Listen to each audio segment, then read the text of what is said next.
Hello, I'm Zhang and I come from Shanghai Public Health Clinic Center of Fudan University, China.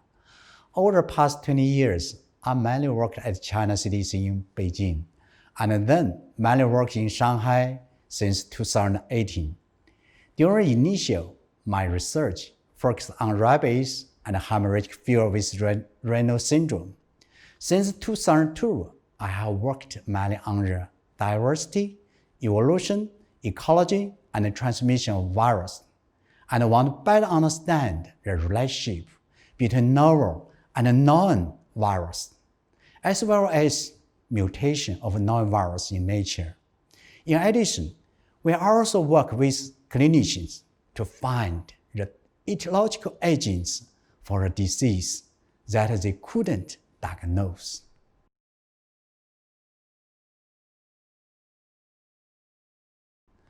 On 9th November 1989, when Berlin Wall fell, I was young and lived at the borough city of Xinjiang province, and worked at the 5th Division of Xinjiang Production and Construction Corps, and mainly involved in the project management.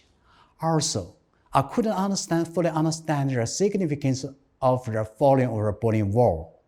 I knew it was an important global event.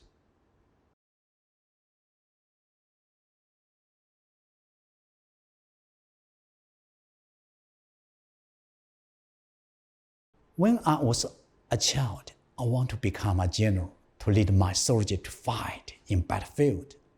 Also, I have not been a soldier. I still think that I have realized my dream as a scientist. This is what I have met lots of difficulties and enemies like appeared in battlefields, and must lead my team to defeat them in our science and struggle against the viral-infected disease.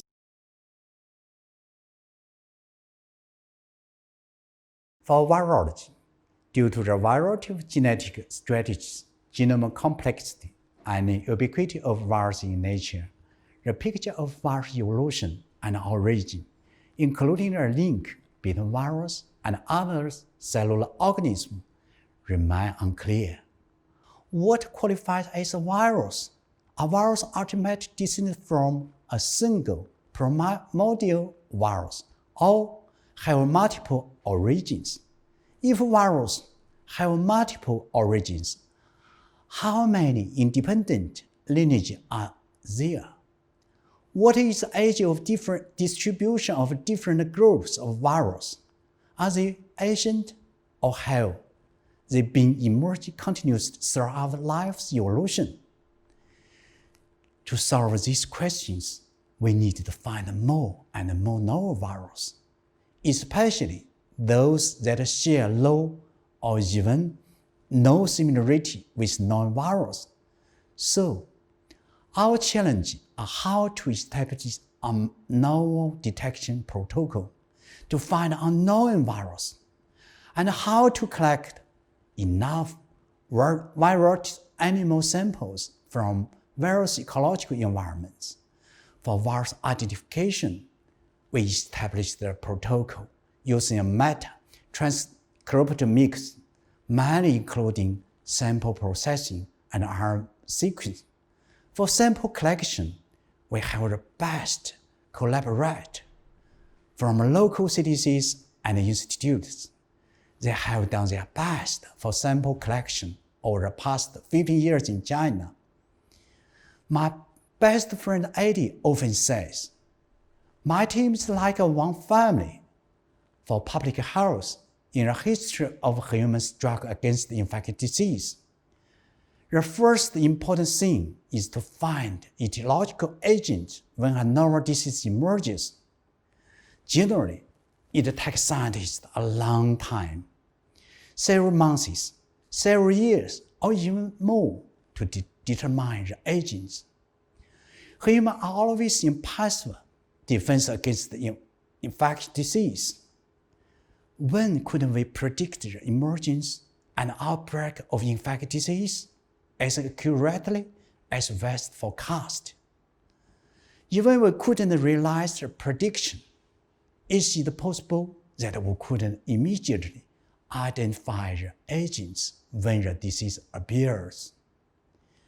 To realize these aims, we have set up a surveillance network, including some local CDCs and hospitals. Hence, they could provide us more clinical data and human samples as soon as they find undiagnosed disease. Finally, our virus finding method using metatranscriptomics is a useful and efficient approach to screen pathogens in clinical samples.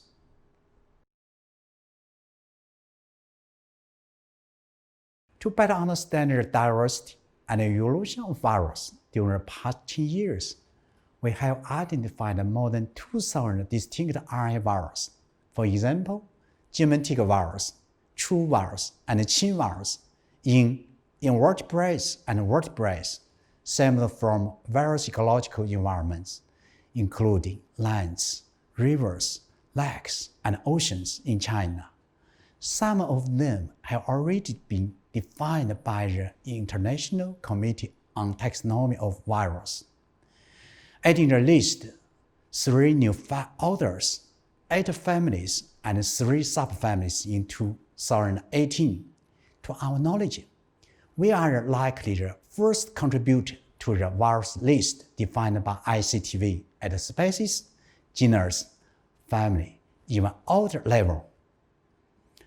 Importantly, the newly discovered RNA virus occupy topological positions that fall between genera, families, and orders. Thus, they fill major phylogenetic gaps or RNA Virosphere. Hence, all non-RNA viruses, including our newly discovered virus, exhibit the continuity among virus genera, families, and orders, which were considered isolated previously. Our data indicate that all RNA viruses have a common ancestor. The discovered virus, for example, a RNA-like virus, Hantan-like virus, Ebola-like virus in low vertebrates sampled from ocean, indicated that RNA viruses that still infect us today are ancient and have evolutionary history that date back to first vertebrates and perhaps the first animals. So, for the first time, we can definitely show that RNA viruses are many millions of years old and have been in existence since the first vertebrates existed.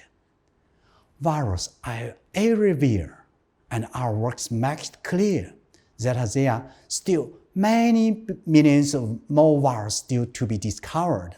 So, the RNA Virosphere has been redefined, and our works have changed people's understanding of RNA virus. Among discovered viruses, some of them have been shown to cause disease in humans, such as Zheng virus and genetic virus. During the past 15 years, we have set up a surveillance network in China. Based on the network and the method of virus screening established by our team, we identified SARS-CoV-2 on 5th January 2020 in the beginning of COVID-19 emergence in Wuhan of China. Importantly, we obtained a whole viral genome sequence and characterized agents with just 14 hours. Combined with clinical data, are judged that the disease was transmitted through respiratory tract and would be more serious than avian influenza based on my understanding of virus and infectious disease. We immediately reported our data and suggested taking preventive measures in public and antiviral therapy in clinic to the related department of local and central governments. On the 11th January 2020, we released the viral genome sequence to the world.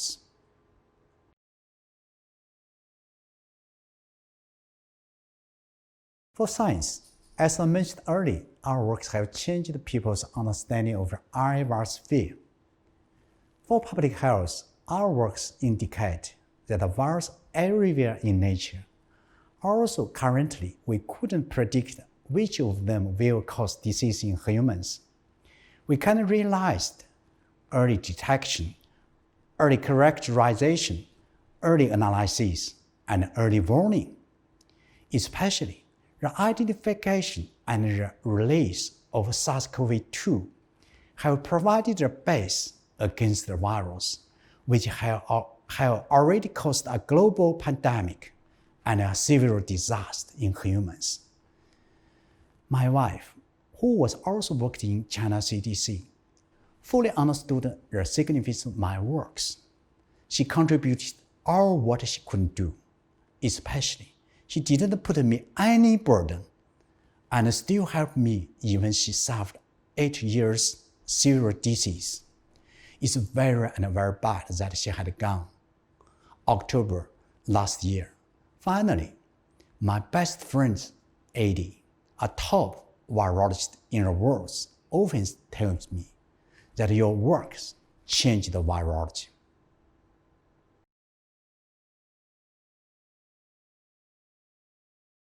For virology or biology, we have still not found a link between DNA virus and RNA virus. What role have viruses play in the origin and evolution of life? Especially, is there a link between virus and the first replicate? Apart from that, they can cause disease in humans, animals, and plants. What are other roles they play in life? For public health, my understanding is that emerging infectious disease is an ecological issue. The disease in humans is the end of ecological chain. When can we predict accurately when, where, and how they emerge in humans?